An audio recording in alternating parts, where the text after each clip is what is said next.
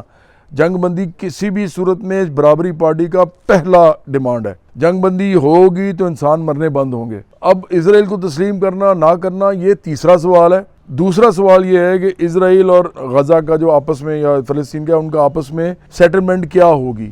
پہلا سوال یہ ہے کہ جنگ بندی ہو, دوسرا سوال یہ کہ سیٹلمنٹ کیا ہوگی, تیسرا سوال ہے کہ اسرائیل کو کون تسلیم کرتا ہے کون نہیں کرتا.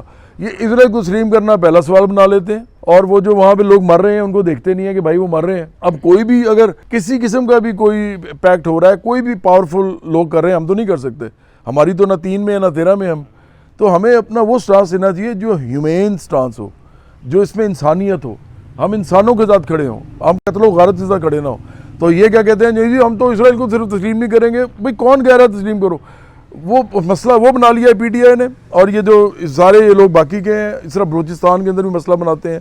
گلگت بلتستان میں شکر ہے ابھی اتنا نہیں بنا, آزاد کشمیر میں بھی بنایا لوگوں نے ابھی, پھر یہ پختونخوا کے اندر میں دیکھتا ہوں, سندھ کے اندر میں دیکھتا ہوں. تو میں لیفٹ کے لوگوں نے ایک پیغام ضروری دینا چاہتا ہوں کہ دیکھیں پورے پاکستان میں جہاں جہاں بھی لوگ کام کر رہے ہیں, آپ بڑے زبردست لوگ ہیں, بڑے آپ کے اندر علم ہے, آپ لوگ بڑا جو ہے زبردست کام بھی کر رہے ہیں اپنی اپنی جگہ پہ سیاسی, لیکن ایک بات آپ ذہن میں رکھیں اور اس کو بے شک آپ چیک کر لیں اچھی طرح, آپ ہسٹری میں چلے جائیں, ریسنٹ ہسٹری میں چلے جائیں, آج کل کے حالات دیکھ لیں کہ اب اس وقت اگر کوئی چینج کوئی لے کے آ سکتا ہے سوشل میڈیا کے دور میں یا میڈیا کے دور میں, تو وہ صرف ایک سیاسی پارٹی ایک جو قومی ہو وہ لے کے آ سکتی ہے. ٹریڈ یونینز کا رول اب ختم ہو گیا, اگر ٹریڈ یونینز بھی ایکٹیویٹ کرے گی تو یہی پارٹی کرے گی, وہ ٹریڈ یونینز خود نہیں کر سکتی.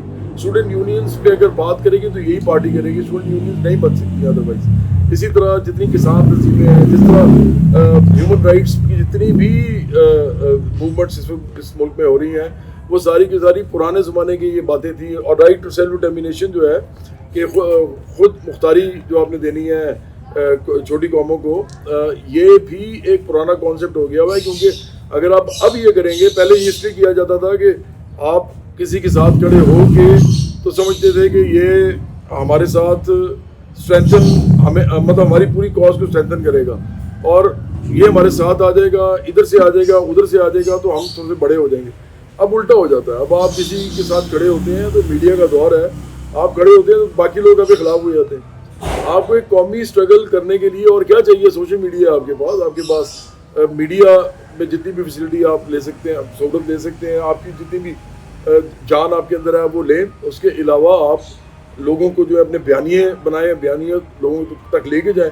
تو اس کے لیے آپ کو ایک ہی پارٹی چاہیے ہوگی, ایک بڑی پارٹی جو بائیں بازو کو پورے پاکستان کے اندر ایک بڑی پارٹی کے حوالے سے لوگوں کے اندر لے کے جا سکے, اور لوگ اس کو دیکھیں تو اسی طرح انسپائر ہوں جیسے وہ یہ جو فراڈ پارٹیز ہیں, جو بورژوا پارٹیز ہیں, ان کو دیکھ کے ہوتے ہیں. کیونکہ ان کے امیجز بڑے ہیں, ان کے اندر جو لوگ ہیں ان کے بھی امیجز بڑے ہیں, تو لوگ لوگوں کو دیکھ رہے ہوتے ہیں اور ان کے لوگوں کے پیچھے جو پارٹیز ہیں ان کو دیکھ رہے ہوتے ہیں. تو یہ والے جو میتھڈز ہیں ان سے ہم نکل آئے, یہ فائدہ نہیں ہے, یہ انتشار کی طرف جائیں گے. اب آپ اگر فرض کریں کہیں پر بھی اس طرح کی موومنٹس کریں گے نا, تو اس کے دو صرف نتیجے نکلیں گے. یا تو یہ نتیجہ نکلے گا کہ ایک کیوس ہو جائے گا وہاں پہ, اور ہر قسم کا گروپ جو ہے وہ اندر داخل ہو جائے گا, اور آخرکار وہ کہتے ہیں نا جس طرح انارکی ہو جاتی ہے, وہ انارکی کی طرف آپ جائیں گے. اور دوسرا یہ ہے کہ آپ پھر کسی اور گروپ کے ہتھے چڑھ جائیں گے اور وہ آپ کے اوپر حکومت کرنا شروع کر دے گا. جیسے ہم نے کہا, میں نے پہلے بھی کہا, انگریز چلے گئے تو ہمارے پیچھے مطلب ہمارے لیے اپنے پیچھے یہ چھوڑ گئے جو ان کے ہی کارندے تھے, اور وہ آج تک ہمارے اوپر بیٹھے ہوئے ہیں. تو اس لیے اگر آپ نے کوئی طبقاتی شعور دے کے بڑی پارٹی کھڑی کرنی ہے تو لیفٹ کے لوگوں کو ہمارے ساتھ آنا چاہیے, برابری پارٹی کے ساتھ. یہ وہ پارٹی ہے جو پورے پاکستان میں جس کا نام جا رہا ہے اس وقت, اور پورے پاکستان میں اس کا نام جانا جاتا ہے. صرف اس کو ہر گھر میں پہنچانے کی صرف دیر ہے. اس کے بعد اس ملک کے اندر ایک بڑی جب بائیں بازو کی پارٹی کھڑی ہوگی تو اس ملک کے مسائل حل ہونے کا پہلا قدم لیا جائے گا, پہلا سٹیپ لیا جائے گا. تو آپ جو بھی اس کے علاوہ کر رہے ہیں ہم اسے اتفاق نہیں کرتے, لیکن آپ ٹھیک ہے, اگر آپ کو لگتا ہے کہ آپ کو یہی کرنا ہے تو آپ یہی کرتے رہیں, لیکن ہمیں نہیں لگتا کہ اس سے کوئی فائدہ ہوگا پاکستان کو یا اس کے عوام کو. بالکل ٹھیک ہے. تو coming I think we sum up now, I think we have said, آپ نے حیدر آپ بول لیں, دین وی ول سم اٹ اپ.